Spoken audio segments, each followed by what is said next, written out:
La epístola de Pablo a Tito.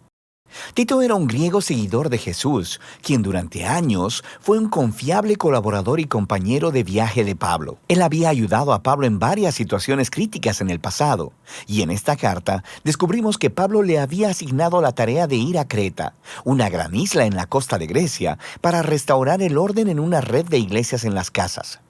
La cultura cretense era conocida en el mundo antiguo. Una de las palabras griegas para mentiroso era cretizo, ser cretense. Estas personas eran infames por su traición y avaricia. La mayoría de los hombres en la isla habían servido como soldados mercenarios al mejor postor, y las ciudades de la isla eran conocidas por ser inseguras, plagadas de violencia y corrupción sexual. Sin embargo, la isla de Creta tenía muchos puertos estratégicos que servían a ciudades por todo el mar Mediterráneo en la antigüedad. Así que, desde la perspectiva de Pablo, Creta era el lugar perfecto para empezar una red de iglesias.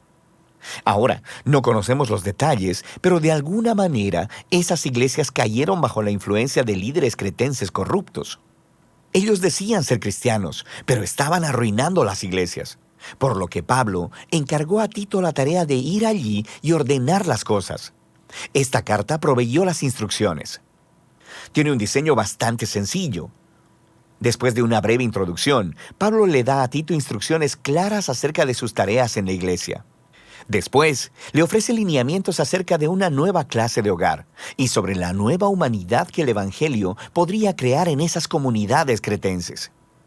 Después, Pablo cierra la carta con algunos saludos finales. Entonces, Pablo inicia la carta recordándole a Tito que su mensaje como apóstol es sobre la esperanza de la vida eterna.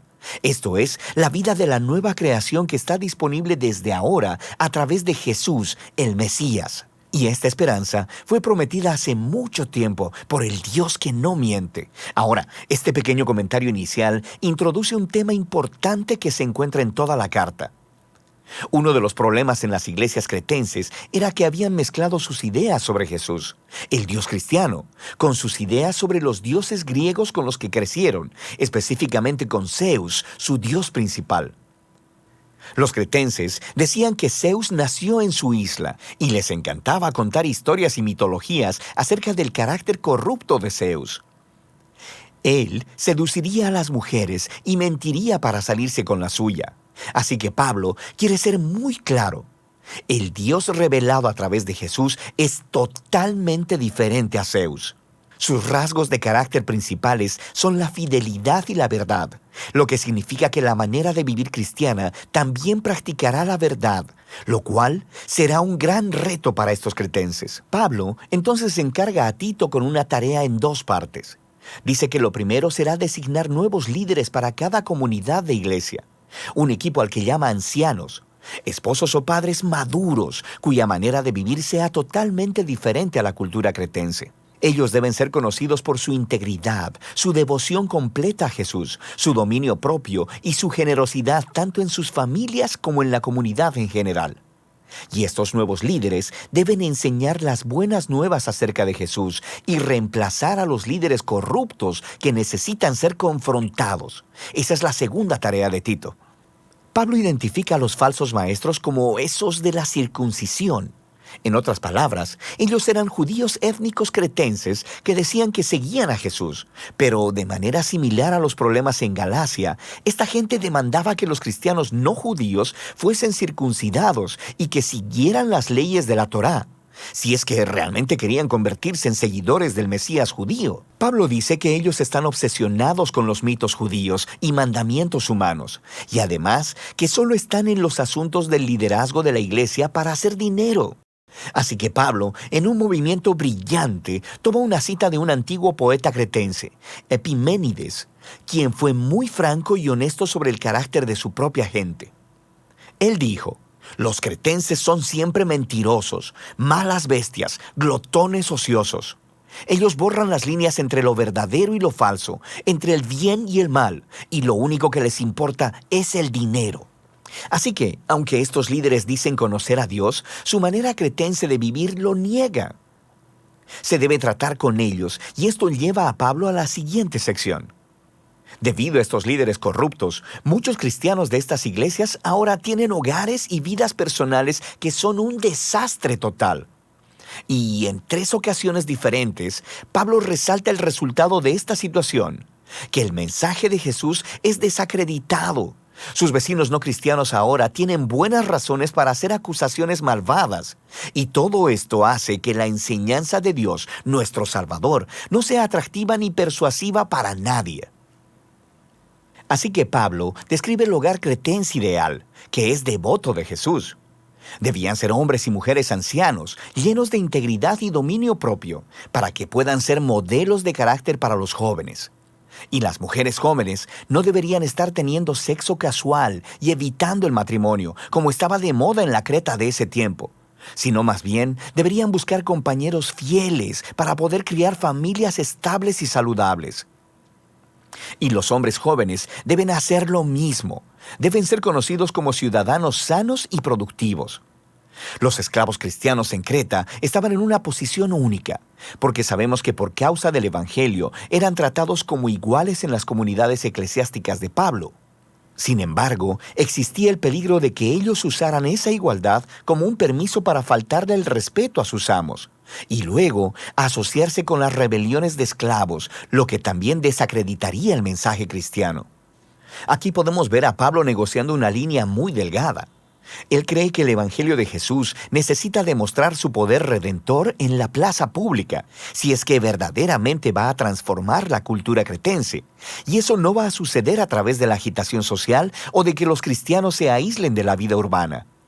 El mensaje cristiano será convincente para los cretenses cuando los cristianos participen completamente en la vida pública, cuando sus vidas y hogares se vean similares a los demás a primera vista y que después de mirarlos atentamente, sus vecinos descubran que los cristianos, por su devoción a un Dios totalmente diferente, viven bajo un sistema de valores totalmente diferente. Y esa es la diferencia que Pablo resume de manera hermosa al final del capítulo 2.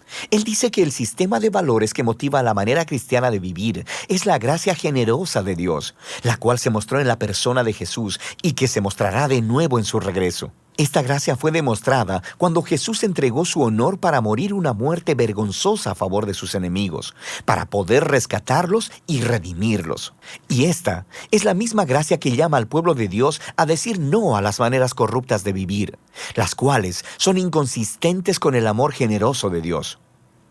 Pablo luego pasa del hogar cristiano a una visión de los cristianos viviendo como nuevos humanos en la sociedad cretense. De toda la gente en Creta, los cristianos deben ser conocidos como los ciudadanos ideales, apacibles, generosos, obedientes a las autoridades, conocidos por buscar el bien común. Pero esto es muy diferente a la manera en que los cretenses crecieron.